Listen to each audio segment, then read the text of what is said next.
¿Qué tal? ¿Cómo les va? Muy buenas noches y gracias, como siempre, por acompañarnos en el Heraldo Televisión. Soy Maximiliano Espejel y hoy abrimos una segunda mesa de análisis para hablar de los hechos que se presentaron en la ciudad de Culiacán el pasado jueves, el Jueves Negro, como se le conoce ahora.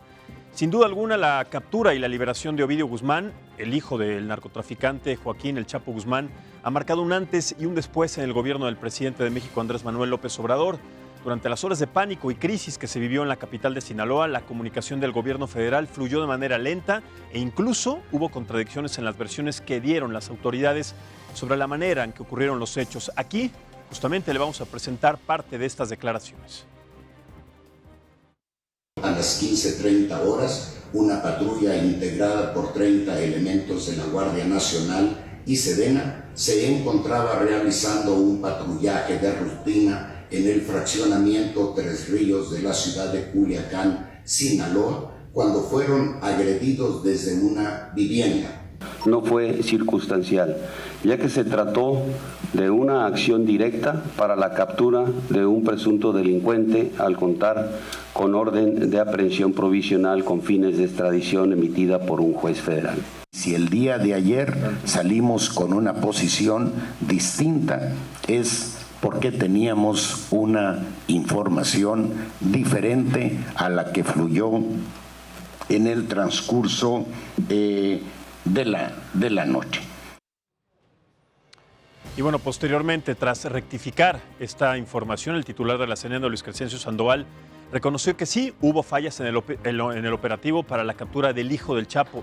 Explicó además que los elementos se anticiparon a llegar al inmueble en donde se encontraba Ovidio Guzmán sin contar con una orden de cateo a tiempo. Además de que fue también poco el personal que participó, aproximadamente eran 30 elementos, por lo que se vieron rebasados, lógicamente, en número en comparación con los grupos del crimen organizado, quienes ya estaban realizando bloqueos en al menos 19 vialidades de la ciudad. Y estas que le vamos a presentar, fueron las palabras del titular de la Sedena posteriormente a las declaraciones que le comentamos.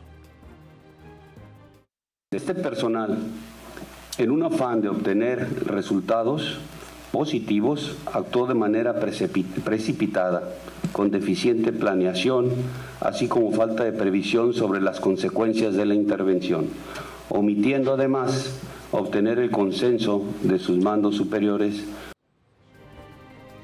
Pero hasta ahora, hasta el día de hoy, el presidente Andrés Manuel López Obrador ha defendido la versión de los elementos que abandonaron el inmueble en donde se tenía a Ovidio Guzmán para evitar así una masacre y proteger la vida de las personas. De acuerdo también a las más recientes encuestas realizadas por Demotecnia, el 44% de los mexicanos cree que el operativo de las fuerzas federales falló porque el narcotráfico es mucho más fuerte que el ejército. Después de estos hechos, en la ciudad de Culiacán, el presidente López Obrador ha sido seriamente cuestionado sobre si se cambiaría la estrategia de seguridad en el país, y esto que le presentamos fue la respuesta que dio al respecto. A esto le llaman cobardía, falta de pantalones, de carácter, humillación. Acepto todo. Quiero tener mi conciencia tranquila, quiero dormir en paz y además no poner en riesgo la vida de los mexicanos. Y no quiero que haya daños colaterales, no quiero que se afecte a los ciudadanos. Esta política no va a cambiar. Bien, para analizar entonces este tema, esta segunda mesa del mismo justamente el mismo tema que estábamos platicando el día de ayer, nos acompaña nuevamente Rodrigo Galván de Las Heras. Él es director de la Casa Encuestadora de Las Heras Demotecnia. Rodrigo, muchísimas gracias y nuevamente bienvenido. Gracias. Te persigue Andrés Manuel, pues vamos a tener que volver a hablar de él. O sea, es que no nos suelta. Así es. Muchas gracias y bienvenido, Rodrigo. Gracias. También está con nosotros Alejandra Sota, ella es consultora también y experta en estos temas. Alejandra, muchas gracias y bienvenida. Muchas gracias. Buenas noches. Y finalmente presento también con mucho gusto a Juan Carlos Limón, él es consultor y estratega de político y CEO de Pipe Power. Muchísimas gracias y bienvenido. Muchas gracias. Gracias. Bueno, vamos a empezar contigo, porque de alguna manera sabemos que Andrés Manuel López Obrador es un experto en comunicación, en estrategia, tanto así que lo ha puesto en la posición en la que está, en la posición todavía de pues muchísima aceptación, y el porcentaje de aceptación que tiene es sumamente alto, increíblemente, a pesar de lo que ha sucedido. ¿Qué consideras tú que hizo bien y qué hizo mal en términos de comunicación a partir del caso de Culiacán? Sí, muchas gracias por la invitación y saludo aquí a mis compañeros. Pues mira, acabas de tocar quizás el tema que para mí representa lo más importante de lo que sucedió en Culiacán. Y es que la comunicación, además de que no fluyó y que fue inexacta, confundió. ¿Qué es lo que está pasando y por qué el presidente Andrés Manuel hace este uso de comunicación que le es muy, muy propia a él? Es que él, ya de hace muchos años, maneja lo que se le llama la posverdad. O sea, da mucha información, da muchos hechos, pero con mentira, o sea, que tienen un componente de mentira, de falsedad, pero que además le agrega un componente emocional. Entonces esto hace que a la gente se vea afectada, digamos, por la información que el propio presidente le da. Cuando la gente no tiene la información correcta, entonces busca información por otras vías. Como todos aquí en la mesa sabemos, los espacios informativos siempre se llenan por alguien. Normalmente lo que se recomienda en la consultoría política es que el propio emisor que va a dar una información trate de llenar los espacios informativos para que no haya lugar a que entren otras notas que desvirtúen lo que se está diciendo. Sin embargo, jugó claramente a nuestra contra, sobre todo con los medios de comunicación, que estábamos teniendo ávidos. Que cambiar las versiones cada 10 minutos. Lógicamente eran versiones que no salían ni de redes sociales, ni de otros lugares, más que directamente desde el secretario de la Sedena, desde el gobierno federal y además de los actores inmediatos que estaban en ese momento. ¿En qué posición también tan delicada nos puso a los medios de comunicación, sobre todo para darle testimonio a la gente que estaba pues ávida de escuchar y de saber la verdad, ¿no? Sí, es correcto. Además, ya nada más para terminar este punto, hay una cosa muy interesante aquí, que él está cambiando los códigos de comunicación. O sea, él se está metiendo más a la dimensión moral, que le llamamos nosotros, más que a la información real o racional. O sea, está jugando con las emociones de la gente, con ciertos datos a medias, ciertos datos falsos, pero al final lo que está haciendo es una nueva narrativa y una nueva lógica en la comunicación gubernamental que nunca habíamos visto en un presidente de la República. Juega con las emociones, pero al mismo tiempo también dice proteger a la ciudadanía con las decisiones que se tomaron. A ver, Alejandra, ¿tú qué opinas y sobre todo cómo consideras que es la estrategia de comunicación en este momento? ¿Crees que se manejó bien, se manejó mal? ¿Cuál es tu punto de vista al respecto? Bueno, yo creo que independientemente de la ideología que parte en la decisión que tomó el presidente, que por cierto no es una sorpresa respecto de lo que dijo durante todo el periodo de campaña y años atrás, creo que lo importante es que hay una confusión entre ideología y técnica. Una cosa son las motivaciones ideológicas que te llevan a tomar X o Y decisión, y otra cosa es, como bien lo señala Limón, el tema de qué es lo que pasa con la técnica utilizada en un manejo de crisis. Hay manuales, hay técnicas, hay profesionalización de los comunicadores, y creo que ahí hay una confusión entre aquello que viene del pasado o aquello que se ha utilizado antes, no se debe de utilizar. Por ejemplo, los gabinetes de comunicación estratégica en los ámbitos, por ejemplo, en este caso, el gabinete de seguridad. Claramente no hubo protocolos, claramente no hay un gabinete de comunicación de seguridad. Pero a ver qué pasa con el vocero. Claramente del presidente. no, pero el problema es que los temas son muy especializados.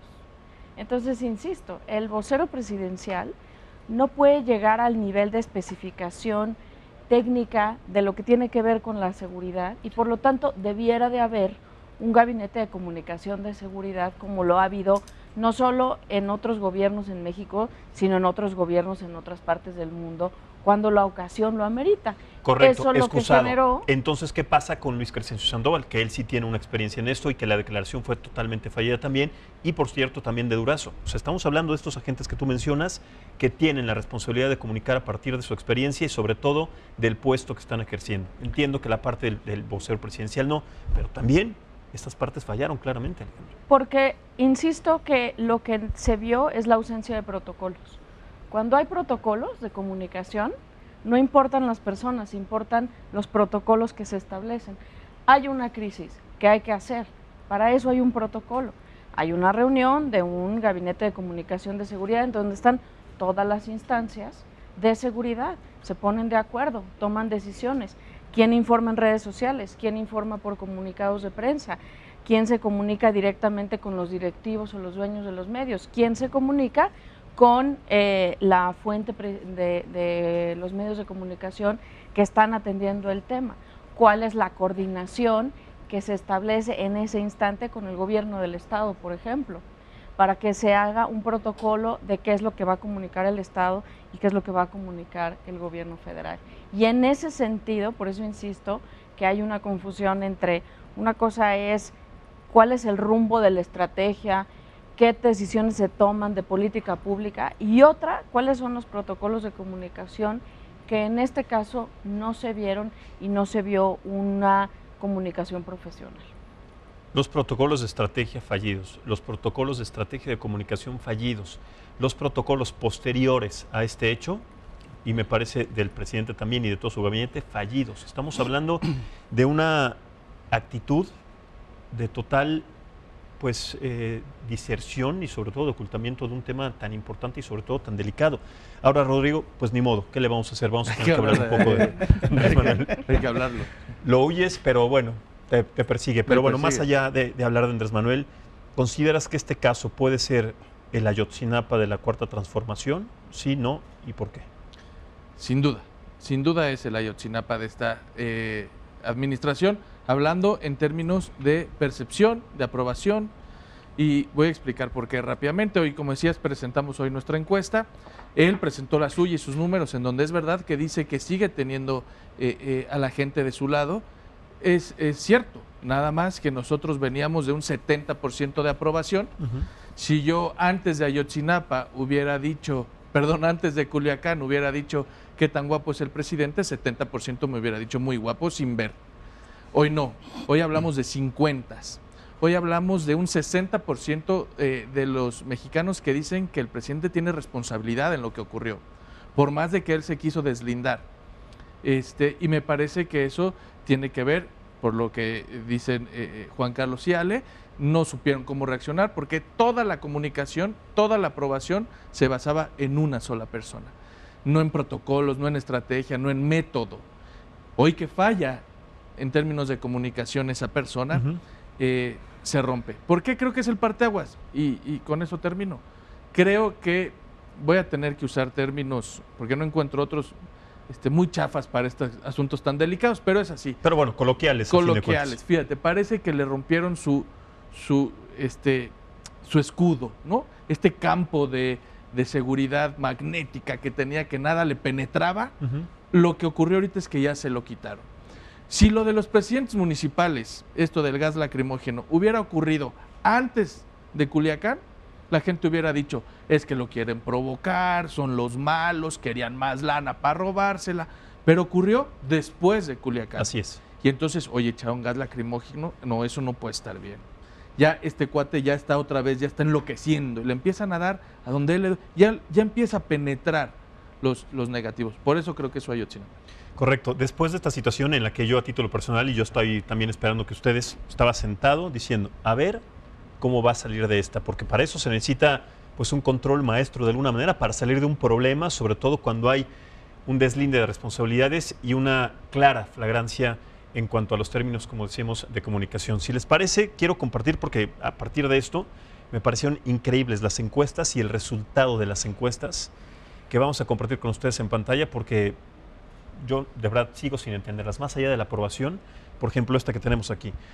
¿Usted estaba enterado de esto o no? Y nos referimos, por supuesto, al caso de Culiacán. El 92% dice que sí estaba enterado, el 8% que no, o sea, un porcentaje gigantesco. A partir de este porcentaje, entonces, tendremos que pensar que la opinión pública al respecto de lo que se hizo sería muy clara, porque al estar enterado de un hecho, tendría que haber una opinión certera, sea buena o mala, y dado pues las circunstancias, tendríamos que pensar que cuando hay un error de comunicación, las estadísticas en este sentido se tornarían en contra de estos procesos. Ahora vamos a ver la siguiente estadística para que ya empecemos a analizarlo. Y justamente tiene que ver con esto. ¿Cuál crees Esa fue la pregunta que se hizo, ¿qué es la principal razón por la que el operativo en contra del hijo del Chapo Guzmán falló? Y aquí me sorprende, la primera parte que me sorprende, el 44% dice el narcotráfico es más fuerte que el ejército y no lo midieron. ¿Qué opinan al respecto de esta primera respuesta de un 92% de la población que estaba enterado cuando asumen que el narcotráfico, que evidentemente eso lo sabemos por los calibres de las armas, son más fuertes y que en el momento de entrar, como se estableció al principio, patrullando para hacer un operativo así, pues no midieron las fuerzas del crimen organizado en este sentido, Juan Carlos? Terrible, me parece un dato terrible. O sea, hoy vemos claramente cómo los medios digitales pues están haciendo que la gente se informe o malinforme. Me parece que es más terrible todavía porque ante una situación como esta, donde la ciudadanía está teniendo acceso a información que no se sabe si es fidedigna o no, entonces la desinformación es la que está rigiendo. ¿Qué es lo que está pasando? La gente está jugando el mismo juego perverso que hay en la comunicación. Y me quiero referir a que el presidente tal vez está pasando de lo que nos tenían acostumbrado, ¿no? Que se decía mucho coloquialmente que lo que es políticamente correcto decir, hoy él usa otro término que aunque no lo ha declarado, yo pienso que así es como lo maneja, que es que él está usando lo humanamente correcto. Entonces, al jugar con esta parte de las emociones de la gente y con la parte no verbal, porque la gente pues ciertamente no lee mucho, quizás vea más videocolumnas y vea más videos y vea más los encabezados de los tweets que vimos ese mismo día y que quizás la población nos enteramos antes de lo que ellos mismos se enteraron porque lo veíamos en las redes sociales, que él mismo dice benditas redes sociales, sí, y que son parte del problema que tenemos hoy. Bueno, ese día, el jueves y el mismo viernes, los ratings en el radio y en la televisión, también la venta de periódicos, se elevaron notablemente. Ahora, dadas estas circunstancias y este análisis, a mí me vuelve a llamar la atención la siguiente pregunta que compartimos con ustedes también en pantalla y que tiene que ver con la liberación del hijo del Chapo Guzmán. Es la información posterior, que prácticamente llegó de manera inmediata al operativo. Y dice, ¿usted cree que liberar al hijo del Chapo fue una buena o una mala decisión? El 55% dice que fue una buena decisión. A ver, explíquenme esto, porque además también el presidente de México dice que esta decisión la tomaron para proteger a la ciudadanía. ¿Qué opinas sobre este resultado? Mira, son las dos preguntas están muy bien hechas. Déjenme decirles. Fíjate, la Qué primera. buen encuestador. Sí, qué bien. Te queremos. Oye, no, ¿sabes qué pasa? Que la primera pregunta me parece muy grave porque lo están acusando de inepto. Cuando dices, y no lo midieron, y en este país perdonamos casi todo, menos la ineptitud. Así es. Pregúntele al presidente anterior, ¿no? Y es la primera vez. No, esa fue su cruz, esa fue la cruz que lo marcó. Que los encuestados, que los mexicanos dicen que falló una estrategia del presidente. O sea, dijeron, es más fuerte el ejército y ellos no lo midieron. No están capacitados para eso. Pero hay que ser muy inocentes, Rodrigo, para pensar que no iba a tener una consecuencia de esa magnitud el hecho de hacer un operativo con esta inocente, estrategia. No sé si es la palabra que usaría yo, pero te la ¿Qué calificativo compro. la pondría? O sea, porque ineptos. Hay que ser muy inepto para meterte a Culiacán a los fregadazos sin tener una orden de cateo y hermano. Inepto, inocente, o sea, sabiendo el poder de las armas y sobre todo del cártel de Sinaloa, que es no solamente el más poderoso, sino el más peligroso, que vayan con estos elementos. Estos son mexicanos que opinan y el 50 y tantos % pensé. Y la siguiente pregunta de la que hablabas. Así es. Dice, en esa circunstancia, dada la crisis que estaba viviendo la gente en ese momento, los mexicanos creen que haber soltado al hijo del Chapo fue una buena decisión, dada la crisis. Claro, pero esa respuesta fue después de lo que declaró el presidente Andrés Manuel López Obrador para cuidar a la ciudadanía. Correcto. ¿Qué hubiera pasado si se le pregunta antes a la gente que qué opina si fue buena o mala esta decisión? 80% te hubiera dicho es buenísima esta. O sea, es decir, antes de Culiacán, o sea, antes de que esto penetrara, hubieran sido, todo lo hicieron bien. Hoy, después de Culiacán, porque si tú ves ahí la siguiente pregunta, que ahorita la verán también, habla de la responsabilidad que tiene el presidente en esto. Y es la primera vez que la gente hace responsable, a pesar de que él dijo, yo a mí no me enteró nadie, yo ni sabía cómo lo iban a hacer. A mí me dijeron después y dije, bueno, pues sí. A ver, entonces, dadas estas circunstancias, vamos a revisar la siguiente encuesta que está ahí, que es ¿qué tan responsable sería entonces Andrés Manuel López Obrador de este operativo militar fallido? Aquí sí, pues no concuerda, aquí discierne, aquí hay una incongruencia porque el 37% dice algo responsable, o sea, sí tiene responsabilidad, pero inmediatamente después y con un porcentaje menor dice totalmente responsable con el 30%, ligeramente el 7% abajo. Los demás, 25 y 8, es de plano nada responsable y no sabe qué es este porcentaje, el 8% que tal vez no estaba enterado. Pero entonces, si aquí el 37 y el 30 lo hacen algo y totalmente responsable, entonces, ¿por qué no hubo directamente una implicación hacia el cuestionamiento sobre este operativo directamente ligado a la autoridad del presidente de México? No, sí la hay. O sea, lo que te quiero decir es que si no hubiera pasado esto, ellos hubieran dicho, el 70% hubiera dicho él no es responsable, como ocurrió con lo de las medicinas, o ocurrió con el huachicoleo, o ocurrió con todo lo demás. O sea, lo que quiero decir es de dónde venimos, y ellos me ayudarán a explicarlo mejor, de dónde venimos, esto sí le pegó. Tal vez los números, si lees solo esa gráfica, pareciera que no, pero que 6 de cada 10 mexicanos te digan que tiene algo de responsabilidad este presidente, quiere decir que sí le pegó. Correcto. A ver, en las... Sí, adelante, Alejandra. O sea, no lo sé porque eso se traduce hasta que ves aprobación presidencial. Una cosa es si es responsable o no de la decisión y otra cosa es si aprueba o desaprueba la decisión que tomó. Ya lo vimos anteriormente en la otra gráfica. O sea, la gente sí estuvo de acuerdo, pero frente al dilema que tenían enfrente. Y ese dilema lo informó el propio presidente. Yo tenía esto enfrente, tenía esta situación, tenía esta posibilidad de pérdidas humanas y por lo tanto por eso tomé esa decisión. Entonces, en ese sentido, pues el ciudadano es congruente. Tanto el ciudadano como el presidente no van a decir, claro, que se mueran cientos de personas con tal de que yo capture a esta persona. El dilema no es ese, el dilema es anterior. Claro, hacer el dilema operativo. es por qué se hizo esas horas, por qué ponen incluso al presidente en el dilema de tomar una decisión que es tan polémica y que se ha discutido por siglos, que es el famoso dilema de dirty hands o de manos sucias de filósofos políticos como Balser, que lo han puesto frente a reyes, presidentes, etcétera, en donde nunca es fácil tomar entre una decisión buena o una decisión mala, pues es obvio que tomas la buena. Siempre son decisiones extremadamente complejas, bajo una enorme presión, y entonces en ese sentido, pues claro que cuando el presidente dice yo tomé esa decisión, pues claro que se refleja en que la gente diga sí, él tiene responsabilidad en la decisión que se tomó.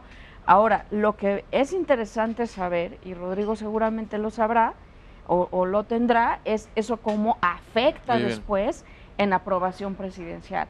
Ahí es donde se ve la verdadera afectación.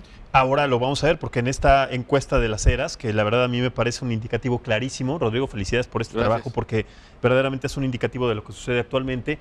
Ahora hablas de congruencia también sobre lo que opina la gente a partir de la decisión que se tomó y también de la responsabilidad que tiene Andrés Manuel López Obrador. Pero entonces, ¿qué me dicen de la siguiente encuesta en donde si usted cree que el principal responsable del operativo fallido de Culiacán, Sinaloa, es quién? ¿A usted quién considera que se le tendría que ser más responsable? El 23% dicen al gobernador de Sinaloa, a Quirino Ordaz, después al secretario de Seguridad, Alfonso Durazo, y después solamente con 8% al presidente de México, Andrés Manuel López Obrador, cuando en la encuesta anterior estaba claramente arriba en las encuestas. Ya después viene Luis Crescencio Sandoval, el coordinador de la Guardia Nacional, Luis Rodríguez Bucio, etcétera, pero aquí también hay una clara implicación sobre la responsabilidad del gobernador y también del secretario de la Defensa Nacional. Es que fíjate, está bien interesante porque no es lo mismo quién tiene responsabilidad y quién es el principal responsable. Desgraciadamente la gente o mucha gente no entiende todavía claramente cuáles son esas divisiones de los poderes. Y eso la verdad es que lleva a una gran confusión. Sobre todo en esta era de las redes sociales donde hay tanta desinformación, la gente se pierde un poco, ¿no? Al pasar en Sinaloa, lo que yo puedo pensar de esta gráfica es que lógicamente piensen que el gobernador algo tuvo que ver, porque es el que gobierna esa entidad. Después, pues el responsable de esa área, que es el propio secretario, ¿no? Y al final, hablando de estos tres niveles, el presidente. Sin embargo, el presidente a mí me parece que pecó un poco de soberbio. Porque incluso cuando él... un poco. Porque incluso cuando él hace referencia a los eventos y dice, la decisión se tomó en el gabinete de seguridad, pero yo la avalé. O sea, aquí está el escudo, ¿no? Pero yo, aquí vengan las balas a mí, porque yo tomé la decisión en función de que no queremos víctimas civiles, no queremos una masacre. Pero la segunda decisión, que es lo que dice Ale, o sea, la decisión de soltarlo. Claro. Yo lo que Así quiero es es. que me expliquen cómo decidieron entrarle al rollo. ¿Qué es lo que la gente dice? O sea, le entraron sin saber a lo que se estaban metiendo, ¿no? Lo que pasa es que yo pienso que también, como dijo Alex un rato, no había una estrategia Claro, definida. claro. Y evidentemente estamos, casi están prueba y error. O sea, yo lo que puedo pensar es que ante una situación de esta magnitud, ¿no? De ir tras el hijo o el líder hoy del cártel de Sinaloa, pues habría que haber tenido ciertos protocolos previos, ¿no? De rutas de escape, de rutas de salida, Bueno, de contención. De inicio, como decía Alejandra, todo estuvo mal. La hora, esos operativos se hacen a las 3, 4 de la mañana para delitar Evitar, justamente el factor exactamente. sorpresa y sobre todo para que las calles estén Es desiertas. correcto. El segundo, porque de alguna manera, y recordemos que cuando se detuvo el Chapo Guzmán, no se dio ni un solo tiro. Ni un y solo fue tiro. totalmente- Eso es a lo que iba a hacer mención ahorita. Tienes Entonces, toda la razón. fue día y noche esta estrategia. ¿Quién tomó esa decisión? O sea, se le tiene que poner nombre y apellido y a partir de eso tendría que haber una responsabilidad sobre ese puesto. Yo no sé si el gobernador, si el secretario de Seguridad Pública, si el secretario de Defensa Nacional, Luis Crescencio Sandoval, alguien tendría que poner su renuncia sobre la mesa. Sí. Claro. Y entonces, Pero yo creo que no va a salir ese nombre pronto, ¿eh? Necesitamos a un López Obrador enfrente que diga que renuncie el presidente, que renuncie el de seguridad, que renuncie, ¿no? pero bueno, eso por ética, ya de alguna manera, por esta Claro, situación, hombre. tendría que alguien decir, bueno, ok, me Bueno, pues equivoqué. no incluso suben a las redes el video donde Andrés Manuel, precandidato a la presidencia, habla acerca de la fuga del Chapo Guzmán y dice que debería de haber renunciado el gabinete de seguridad, ¿no? Ujú, exactamente. Sí, a ver, insisto, lo que están opinando los mexicanos el día de hoy estuvo mal de inicio, soltar al hijo del Chapo estuvo bien dadas las circunstancias y lo que sigue diciendo, el presidente tiene responsabilidad y además hoy ya lo vemos diferente. Eso es lo que ocurrió en Culiacán. Hoy ya lo ven humano, hoy ya dicen, no, sí le sale sangre, ¿eh?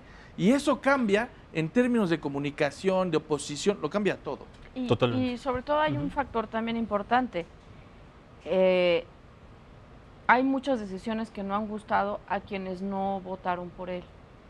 Pero aquí creo que en donde hay un punto de quiebre es que sí creo que va a haber una afectación si no hay una estrategia de comunicación, si no hay una narrativa Pero es que nunca la ha habido. suficiente. Nunca la vida. Pero a lo que voy es que a la base más importante, ¿sí?, de votantes, de gente que ha creído en el presidente López Obrador desde hace muchísimos años, yo veía por primera vez en las redes sociales sobre todo que gente que lo ha defendido a muerte, los encontré sin argumentos de defensa. Eso es Claro. algo que voy. Que la Es un gran afectación, cambio. ahí hay un punto, Sí. creo, de inflexión, en donde si no hacen un esfuerzo importante por llegarle a la base, ya no digamos a los más críticos, sino a la base, creo que eso sí puede tener una afectación en la aprobación estructural. ¿En cuánto tiempo? No, Tendrá aquí que ser está el inmediato. experto Aquí de- mañana.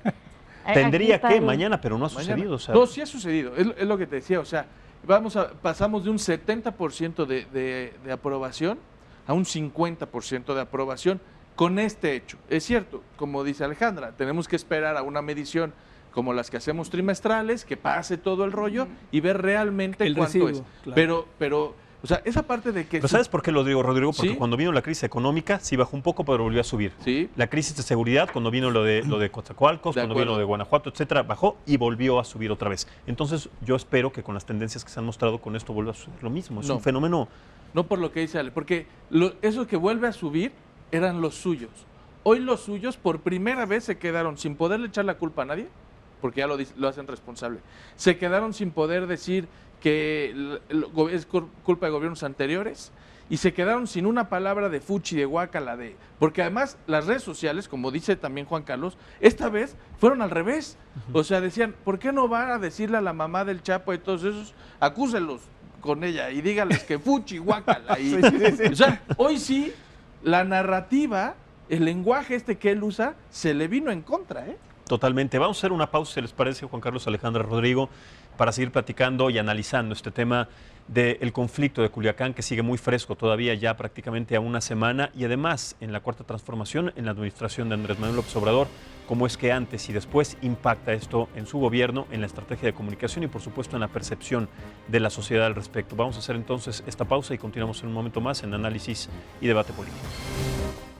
Muchas gracias por continuar con nosotros en la señal del Heraldo Televisión. Estamos analizando en esta mesa de análisis y debate político la cuarta transformación a partir del antes y el después, a partir de los hechos suscitados en la ciudad de Culiacán, Sinaloa, el pasado jueves, el jueves negro como se le conoce ahora.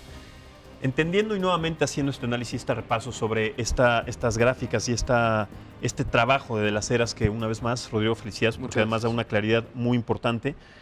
Vamos a tocar este tema porque dada la falta de derecho, de Estado de Derecho que hay en la República Mexicana, y puedo decir cualquier entidad, Veracruz, Michoacán, Guerrero, Estado de México, Tamaulipas, en fin, ahora Culiacán, se le pregunta a la gente, ¿qué tan probable crees que esto suceda, algo como Culiacán, suceda en el lugar en donde vives? Más allá de que solamente hayamos visto en Sinaloa este hecho. Y aquí los resultados son también muy interesantes porque a partir de esto dice que el 56% dice es muy probable. O sea, es muy probable que esto suceda en cualquier lugar de la República Mexicana en donde la percepción de las personas piensan que no hay seguridad alguna, sobre todo por la policía municipal, la policía estatal, que están coludidas en investigaciones con el crimen organizado, y solamente un 37% poco probable. ¿Qué determina, Juan Carlos, entonces también una situación como esta? Sobre todo que es una de las demandas más importantes que hizo la ciudadanía para cambiar de administración a partir de lo que sucedió en la anterior de Enrique Peña Nieto. Pues es lo que pasa es que la seguridad pues es sin duda la asignatura pendiente de muchos gobiernos. O sea, si nos vamos a las estadísticas desde el presidente Zedillo, él estuvo de 17 homicidios por cada 100,000 habitantes y lo bajó a 13. Y después, con el presidente Fox, de 13 lo bajó a 9.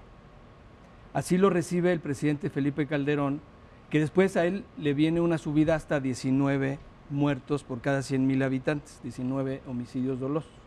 Después, con el presidente Enrique Peña Nieto, vuelve a bajar al principio a 13, lo cual parecía que iba muy bien la estrategia de seguridad, y sin embargo cierra con 24 muertos por cada 100,000 habitantes, lo cual es dramático. Entonces, al ser un tema y una asignatura pendiente para la gente, lógicamente, al ver hechos de esta envergadura, donde el Estado, donde está la fuerza, que es en los militares, en la gendarmería, en la Guardia Nacional, etcétera, y ver que no pudieron con este operativo, entonces y ahora, como decía el Chapulín Colorado, ¿no? ¿Quién podrá salvarnos, ¿no? ¿Y quién podrá defendernos? Porque ya, ¿a quién se dirigen? Entonces la gente, pienso, hoy se siente más vulnerable ante estos hechos donde la impotencia se vio a través de las redes sociales en todo lo que vivieron los pobladores de esta región donde fue el operativo fallido, ¿no? Claro, porque aquí tristemente tenemos que decir que esta no va a ser la última vez que vemos un hecho como este, porque sucedió con diferentes situaciones con Tlahuelilpan, en este hecho bochornoso, vergonzoso, sumamente dramático, con el tema del huachicoleo. Después en Coatzacoalcos, después en Guanajuato, después en Tamaulipas, ahora en Guerrero, bueno, ni se diga. ¿Qué sigue? Es que mira, ante lo que dicen de que ahora sí van a ir por él y va a haber una orden de aprehensión y lo van a agarrar y tal, ¿qué va a pasar? ¿Qué va a pasar si lo agarran y otra vez bajan esas 800, 700 del grupo de estos criminales y vuelven a agarrar a la población y dicen que los van a matar o que van a actuar en contra de ellos y no sueltan otra vez al líder, ¿no? ¿Qué va a pasar?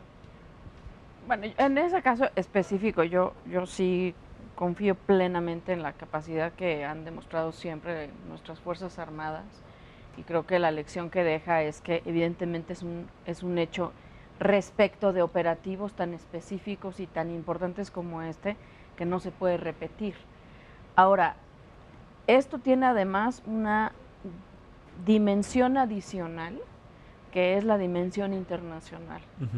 Los casos que mencionaste Fuimos no son... exhibidos a nivel internacional en los diarios más importantes, el New York Times, en Inglaterra, El País, en Argentina. Fuimos una vergüenza. Pero va mucho más allá. O sea, esas son noticias, coincido contigo, pero esas son noticias. Yo me acuerdo que cuando fue la fuga del Chapo Guzmán, dio la vuelta al mundo. Se vio en Asia, en Europa, en todos los países del mundo, porque el simbolismo que tiene el Chapo Guzmán es tan fuerte, que es como la imagen de Pablo Escobar en los 80, claro, que le da la vuelta al mundo a esa imagen. Entonces, lo delicado de este tema, que por eso cobra tanta relevancia para cualquier persona en el país, y por eso el tema de quién defiende, quién no defiende, quién ataca, etcétera, pues es por la dimensión que tiene de tamaño internacional. Y por lo tanto, sí es un antes y un después, pero sí requiere de una corrección, porque si no, entonces eso se queda como una mancha del país a nivel internacional. Solo para cerrar ese punto, por supuesto que creo que todos los que estamos aquí pues confiamos en las Fuerzas Armadas. La verdad es que sí tenemos un gran cuerpo, ¿no?, de Fuerzas Armadas, tanto los militares como los marinos. Sin embargo, ¿qué pasa cuando tú tienes un gran equipo, pero el que dirige la orquesta no sabe dirigirla?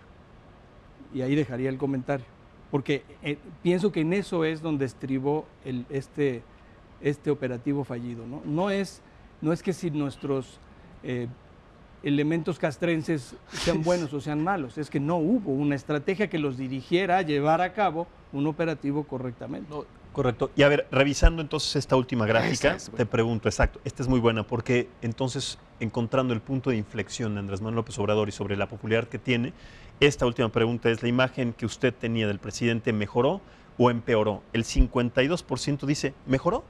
Entonces, sí es una clara evidencia de que esto pues lo están dejando pasar por alto, se la están perdonando, solamente el 40%. Bueno, está más o menos equilibrado, pero una mayoría dice que mejoró, cuando después de lo presentado tendría que ser dramáticamente opuesta, ¿no, Rodrigo? Aquí es donde te decía que es bien importante ver de dónde venimos. Sí. Cuando, insisto, lo de las medicinas, lo del huachicol, todas estas medidas impopulares que ha tomado este gobierno de la 4T, cualquier cosa, 70% mejoró, 75% lo hizo muy bien. Oye, pero es que se le salió el tráfico y las pipas, 75% muy mejoró su imagen. Hoy son 50%. O sea, no estamos diciendo que hoy tiene al país en contra. Estamos diciendo que la predisposición que teníamos antes a la que tenemos hoy después de Culiacán es otra. Mira, metieron creo que a 30 cuates en la Ciudad de México a la cárcel. Se les escapó 1 o 2. Y la gente de lo que habló es que se les escapó el cables. Cuando antes de Culiacán hubieran dicho el mejor operativo del universo, del mundo mundial. Después de Culiacán ya no hablaron de los 30 que metieron, sino del que se les escapó. O sea, insisto, este campo magnético que tenía, impenetrable, de que él lo puede todo y te sacas una frase de guácala y con eso te los quitas, ya no pudo, ya no pudo. Veremos en las evaluaciones en vivienda y veremos en las evaluaciones trimestrales después de que haya pasado toda esta onda, pero yo sí creo que ese 50 antes de Culiacán hubiera sido un 75. A ver, en términos de percepción, Juan Carlos, Alejandra, ¿cómo quedan los siguientes actores? El presidente, el gobernador, los medios de comunicación, nosotros, porque también nosotros de alguna manera quedamos seriamente flagelados por haber estado pues dando esta información que es nuestra responsabilidad, pero cambiándola cada 10 minutos precisamente porque era la que teníamos de primera mano, sobre todo de las autoridades. El ejército, ¿cómo queda? O sea, ¿cuál es la percepción que de estos actores queda a partir de este caso en Culiacán? Alejandro. Bueno, yo resaltaría un actor que ahorita en el corte comentábamos, que era el tema del gobernador. Creo que la ausencia ahí fue absoluta de comunicación, tanto suya como de de su equipo, sí sorprende que tampoco hubo una coordinación, y creo que ahí definitivamente hubo una falla por esta costumbre ya hecha de, pues si es una cosa que no está en mi responsabilidad, pues entonces no salgo a hablar. Pues sí, pero una cosa es que no tenga la responsabilidad y otra cosa es que pase en tu territorio, y en ese sentido yo creo que hay un problema ahí también de la comunicación del gobernador, y se reflejó claramente en la encuesta que presenta Rodrigo. Y bueno, no, por favor. Y creo que el resto de los actores, lo importante es, insisto, ver si hay una afectación de largo plazo. No creo que haya una afectación en la imagen de las Fuerzas Armadas, porque no creo que ahí es donde esté. ¿Vieron el video que inmediatamente salió después sobre las Fuerzas Armadas? Sí, de que ellos iban en la cara. evidentemente, A mí me pareció impresionante y la verdad no me lo esperaba. Bueno, no es la primera vez que tienen este tipo de comunicación, no es la primera vez que manifiestan malestar respecto de decisiones que hacen los civiles. Y eso lleva a otra discusión que nunca se ha querido hacer formalmente, ¿no? Que es que así como en muchos países del mundo, la gran mayoría, los mandos militares están bajo el mando de un civil en términos de la Secretaría de la Defensa o de la Marina, y ese debate no se ha querido dar para que finalmente las decisiones últimas estén bajo un civil y no bajo los mandos militares. Entonces, en ese sentido, pues también es un debate que está completamente pendiente. Totalmente, Juan Carlos. Yo pienso que falta mucho por ver todavía. Hoy no podría yo decirte con exactitud qué va a pasar en el futuro, ¿verdad? Pero sí te puedo decir que lo que yo estoy viendo, lo que estamos viendo en mi equipo de trabajo es que sí vulneró al presidente. Nosotros, más allá de ese campo electromagnético, nosotros le llamábamos los escudos del presidente y le veíamos varios escudos que conformaban una armadura, ¿no? O sea, por ejemplo, la popularidad es uno de sus escudos, la legitimidad con la que ganó es otro escudo, el que supuestamente sí sabe gobernar es otro escudo, que dice la verdad es otro escudo, que le gusta a la gente es otro escudo, que él era el bueno por el que apostaron es otro escudo, que ganó muy bien, que ya le tocaba, que es honesto, que no es corrupto, que da resultados, que él va a hacer el cambio. Todos estos conceptos que acabo de decir, nosotros los tenemos conformados como los escudos del presidente. Pero ¿qué pasa? Prácticamente todos ya tienen agujeros. Entonces, la configuración de sus escudos puede ser un poco sofisticado lo que voy a decir, pero esa configuración puede hacer que el escudo que tenga una fisura mayor se tape con otro de sus escudos, porque él tiene varias salidas, no nada más tiene una, no nada más es la investidura presidencial, ni es el abusar de que la popularidad que ha tenido ha sido de las más altas en las últimas décadas. No, él tiene muchas aristas que si no hacen una estrategia, y aquí me voy a referir a lo que decía Ale, que tiene toda la razón, ellos desde un principio comentaron que no iban a contratar a nadie, que no necesitaban estrategas, que no necesitaban agencias, etcétera, etcétera, ¿no? A mí me parece ellos tienen otra información que y ellos otros tienen otra información, etcétera. Pero a mí me parece que un gobierno es fundamental que tenga un cuarto de guerra que les ayude a configurar una estrategia, no solamente para los casos de crisis, sino para el día a día, porque hay que saber comunicar asertivamente a la población las cosas que tu gobierno hace. Claro. La gente debe de enterarse. Yo me quiero enterar de qué es lo que está pasando, pero ¿qué es lo que estamos viendo ahora? Después de los acontecimientos muy sonados del sexenio pasado, estamos viendo hoy que mucho más rápido la gente apretó al presidente y lo un poco encasilló y lo metió un poquito en una esquina. Eso no quiere decir que el presidente ya aquí terminó, por supuesto que no. Yo pienso que van a reconfigurar su estrategia para poder proteger el legado del presidente. A ver, hablando justamente de reconfigurar esta estrategia y de proteger pues, el principio básico que tiene Morena y con un objetivo inmediato, ¿cómo llega justamente este partido Morena al 2021 que es indispensable para, digamos, para mantener la fortaleza de Morena en México en los diferentes estados en donde ya se está buscando una mayoría, Rodrigo? No han podido ni tener su propia elección y todos estaban bajo el paraguas del presidente. Pero a partir de esto de Culiacán, no sé, exacto, ¿cómo crees que llega? Si hoy le hacen un hoyito a ese paraguas, les va a llover más Sí. fuerte, ¿eh? Entonces, yo no creo que vayan a tener una vacación en el 21 como mucha gente creía, y además llevamos un año de gobierno, nos queda otro y medio antes Ujú. de las elecciones, ¿eh? Así es. Entonces, en esto de la política dicen que todo lo que sube tiene que bajar, y yo creo que Culiacán es el primer paso, y Morena en las elecciones, en lo electoral, es quien más lo va a resentir, sin duda. Y hay que tomar en cuenta una cosa, si me permites Sí, añadir. claro, Juan Carlos. Por ejemplo, dando como dato la elección de Baja California con el candidato Bonilla, ¿no? ¿Qué pasa en el 2018 con su candidatura y el presidente o el candidato a la presidencia, Andrés Manuel? Andrés Manuel obtiene 940,000 votos aproximadamente y él para senador 890,000. O sea, prácticamente la misma votación.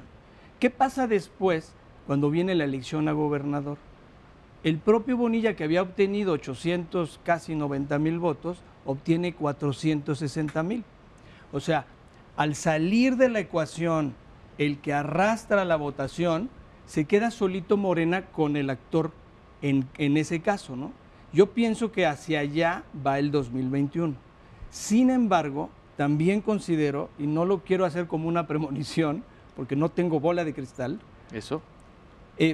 algo va a pasar y algo van a hacer que genere un pico mediático muy alto previo a la elección del 2021. Ah, no, yo sí tengo bola de cristal. A ver. Espérate, van a meter a la cárcel. ¿Qué les gusta? ¿El lunes? ¿El martes?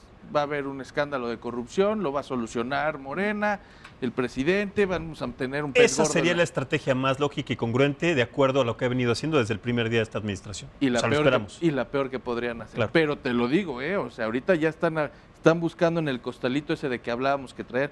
¿Quién nos toca? A ver, este sí necesita dos, Sí, saca Tápate los ojos y sí, mete sí. la mano y Saca saber quién dos, sale. Ah, mira, ¿quién pero, salió? Pero saca dos, Sorpresa. carnal, a ver, Sí. Pero yo creo que es un tema que sin duda sí saca totalmente de ese contexto toda la discusión Claro, nacional y como yo claro. mencionaba, incluso la discusión internacional, la relación bilateral con Estados Unidos. Yo creo que tiene una dimensión mucho mayor. Pero honestamente no estoy 100% segura de una afectación electoral estructural en tanto dos cosas. La gente votó, insisto, por un presidente que fue congruente en ese día con lo que dijo durante todos los días de campaña. No veo incongruencia. Por más que uno esté de acuerdo o en desacuerdo, no veo incongruencia ideológica respecto de lo que prometió durante toda su campaña. Que eso es prácticamente la fortaleza de su estrategia. Así Y es. por eso es no mentir, ¿no? Ujú. No traicionar al pueblo. Yo no creo que ahí haya una incongruencia. Insisto, hay polarización respecto de quienes están de acuerdo y quienes no están de acuerdo, pero quienes están de acuerdo mayoritariamente votaron por él. Pero a ver, tendríamos que ser claros en que mediática y políticamente Andrés Manuel tendría que hacer algo al respecto después de Culiacán. ¿Qué tendría que hacer? Sin duda, insisto que por eso hay una confusión entre ideología y técnica. Tú puedes seguir siendo congruente con lo que ofreciste y prometiste, pero meterle un poco de técnica, como decía Juan Carlos, respecto de cómo operas la comunicación, cómo instrumentas métodos, cómo instrumentas estrategias, protocolos, que vamos al principio de la discusión. Eso no está peleado con tener una congruencia ideológica, con tener una manera de ver las cosas desde el punto de vista de política pública. No está peleado. Y por cierto, hay muchos técnicos en esto que son de la 4T, que son fervientes seguidores del presidente, pero que no están en esa línea de toma de decisiones, haciendo lo que debería de hacer un gabinete profesional de Claro. comunicación, porque de que los hay, los hay. O sea, no tienen que contratar a alguien que estuvo en otras administraciones. Hay jóvenes técnicos muy buenos y muy capacitados que podrían estar al frente de esa toma de decisiones haciendo un mejor papel.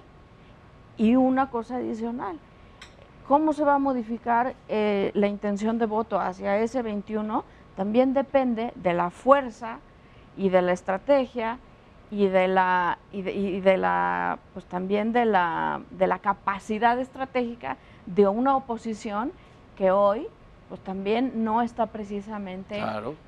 extraordinariamente articulada, Claro. y que yo siento que también dejaron pasar una gran oportunidad porque no estuvieron necesariamente a la altura de lo que se requería la respuesta ante una situación así frente a quienes no están de acuerdo o no votaron por el presidente acuerdo. López Obrador. A ver, ¿me equivocaría o no, Rodrigo, si este es el momento perfecto para que la oposición se establezca de manera importante a partir de esto y empiece a generar estrategias rumbo al 2021 y sobre todo también a los años venideros? ¿No es esto un momento medular, importante para empezar a generar, para que la oposición en este momento tome una postura importante? ¿Tú qué piensas? Si no, ¿cuándo?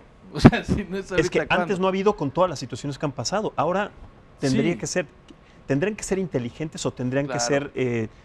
Mira, ahí se les va a ver el colmillo y se va a ver la experiencia de quienes sí han contratado a gente como esta que tienes aquí. pero en la sigue siendo mesa. timorata la oposición, ¿no? O, pues es verdad, pues es que, no, timorata o está midiendo. Yo por eso creo, mira, no es lo mismo cuando tú eres un gobernador y entra un presidente que entra metiendo a gente a la cárcel y tal, que se acerca contigo y te dice, oye hermano, pues hay que trabajar juntos, ¿no? Y entonces resulta que al gobernador, pues trabajar con el presidente, pues no solamente no lo van a meter en problemas, sino que le empieza a ir bien, ¿no? Y luego dice, no, pues es que meterme con 70% de aprobación está cañón. Pero cuando ya veamos un 50% de aprobación, cuando los mexicanos empiezan a decir que vieron un tema de ineptitud en la forma de operar esta estrategia, el gobernador dice, ah, chis, no, pues ya estamos hablando inglés los dos, O los presidentes de los partidos, los o los presidentes de los coordinadores partidos. parlamentarios. Entonces, ahí va. O sea, esto lo que mostró es vulnerabilidad. Y la oposición debe ser inteligente, debe tener el ojo bien en dónde y cómo, que no creo que sea además el momento para salir, sería un error terrible. Pero tienen que aprovechar esta coyuntura como Andrés Manuel Sería aprovechó terrible porque Ayotzinapa. estarían aprovechándose de un momento frágil dentro de la soberanía nacional. O sea, sería irresponsable. Estarían sobre todo, poniendo la seguridad del país y de los mexicanos y de la sensibilidad que de la representó sensibilidad, después sí, esta situación. Sí, y además yo creo que se les regresaría rápido, pero los expertos te lo dirán, pero yo sí creo que en este momento, cuando digo que puede ser la Ayotzinapa, es porque ya se olió vulnerabilidad y la oposición sí sabe hacer algo con eso. Totalmente. Pues bueno, vamos a ver qué es lo que viene después a partir justamente de las declaraciones que estará dando Andrés Manuel López Obrador en las mañaneras respecto a este tema y también lo que venga en estrategia de seguridad, sí, a partir de Sinaloa y a partir también de los diferentes conflictos que vengan, sobre todo con la búsqueda, se supone, y según el gobierno de Andrés Manuel López Obrador, incansable e insaciable para detener sin ningún miramiento y sin ningún reparo al hijo del Chapo Guzmán. Ya lo veremos. Y ya veremos exactamente cuáles son las estrategias ahora que se toman y cuáles son las consecuencias posteriores que se pueden encontrar al respecto de este tema. Juan Carlos, muchísimas gracias por haber participado en esta mesa de análisis. Muchas gracias debate. por la invitación. Alejandra, Gracias. muchísimas Muchas gracias también a ti. Rodrigo, un placer como siempre. Muchas Muchísimas gracias. gracias y felicidades por la encuesta. Pero también, sobre todo, muchísimas gracias a ustedes por vernos y escucharnos todos los días, todas las noches en el Heraldo Televisión. Lo invitamos para que nos acompañe mañana también en punto de las 9 de la noche en el 151 DC, 161 de Sky y en nuestras diferentes plataformas digitales para seguir debatiendo y analizando los diferentes aspectos y temas del acontecer político mexicano. Soy Maximiliano Espejel, que pase una excelente noche y lo espero mañana a las 9 de igual manera.